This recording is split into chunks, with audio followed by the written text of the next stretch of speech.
Hello guys, welcome back to my lessons. Today we're doing reproduction in vertebrates and we're doing all the biological terms in this topic. So you need to know all the biological terms because many questions will come from these biological terms in this topic. Actually, the questions under this topic come from all these biological terms. So you need to know them. Reproduction in vertebrates. So we have different animals that have different strategies to maximize their reproductive success in different environments. So let's look at this. When we talk about different strategies that animals use to maximize their reproductive success, we talk about vivipary, ovipary, and ovovivipary. So if in your question paper they ask you the type of reproductive strategy, know that the answer is going to come from ovipary, vivipary, and ovovivipary. So let's look at external fertilization. External fertilization, we talk about when the sperm fertilizes the egg outside the body of a female, usually in water. Okay, why in water? Water prevents the egg from drying out and it allows the sperm to swim towards the egg. So the water is an advantage because it increases the chances of fertilization. So let's look at the example of external fertilization. So we have the male frog here and the female frog. The female frog lays the eggs and then the male frog releases the sperms and the egg and the sperm fuses together outside the body of the female. So let's look at the fish here. The male fish awaits to spread the sperm over the eggs. So first, the female fish lays eggs inside the water. So this fish lays so many eggs so that it increases the chances of fertilization, and the male fish awaits to spread the sperm over the eggs. So this is what we call external fertilization. The fertilization of the eggs, it happens outside the body of the female. So now let's look at internal fertilization. We talk about the male, when the male deposits its sperm inside the reproductive organs of the female, and fertilization occurs inside the female's reproductive organs. It allows terrestrial animals to reproduce in a dry environment without the need for water. Internal fertilization is more certain than external fertilization. As you can see that. So let's look at the example of internal fertilization. So internal fertilization, we have two chickens here. As you can see, copulation is taking place. So there's going to be what we call internal fertilization. What is fertilization? When the egg and the sperm fuses together to form what? A zygote. So the sperm and the egg are fusing together inside the female body. So here we have a sperm and an egg of a human being. Remember, fertilization in humans takes place in the fallopian tube of the female. So this is what we call internal fertilization. So if the question starts by saying the type of fertilization, so you know you're going to choose from either external fertilization or internal fertilization. Now let's move on to the reproductive strategies that I talked about.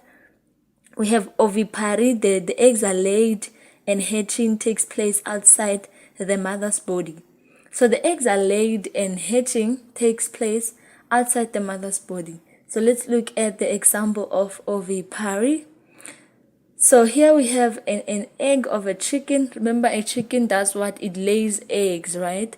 After it lays eggs, yes, it is internal fertilization, but it lays the eggs and the hatching takes place outside the chicken's body.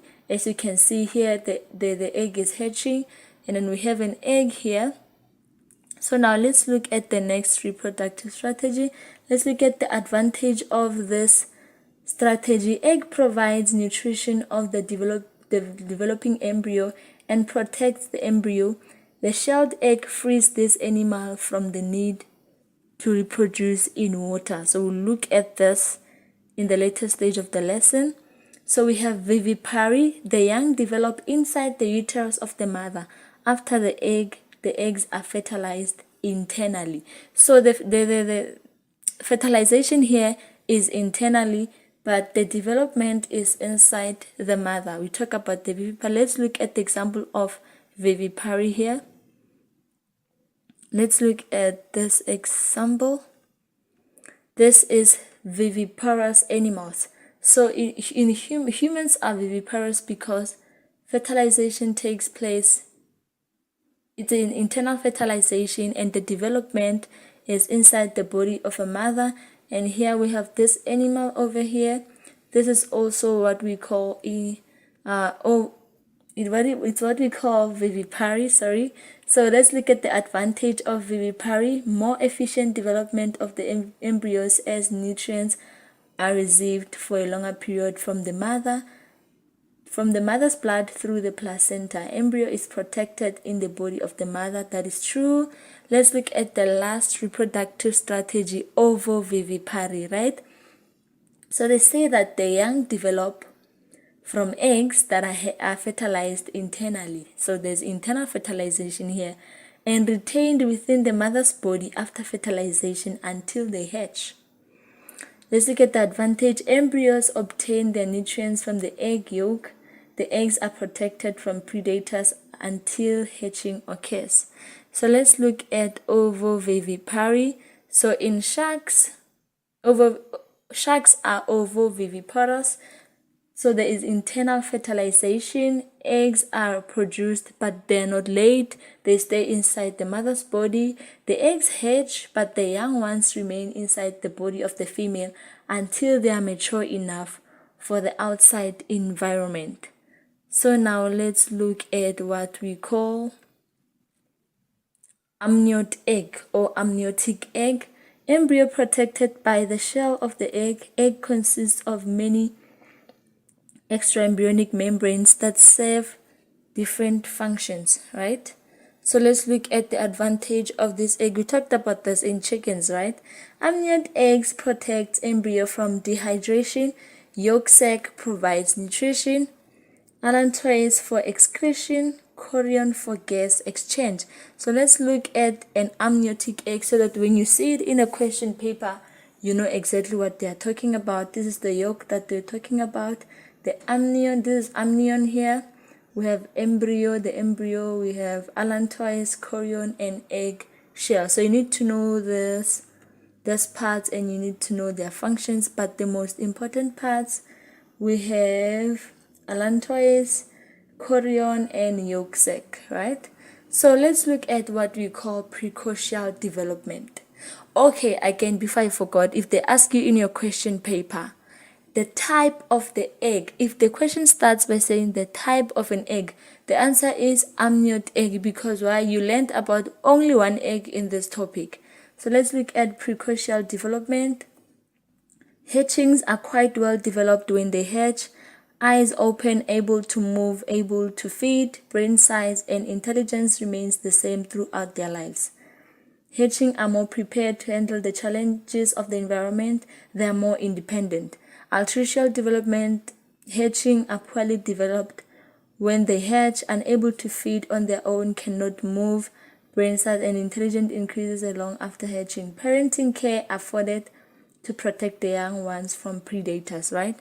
So altricial development, the young ones need parental care. So let's look at the example of precocial and altricial development.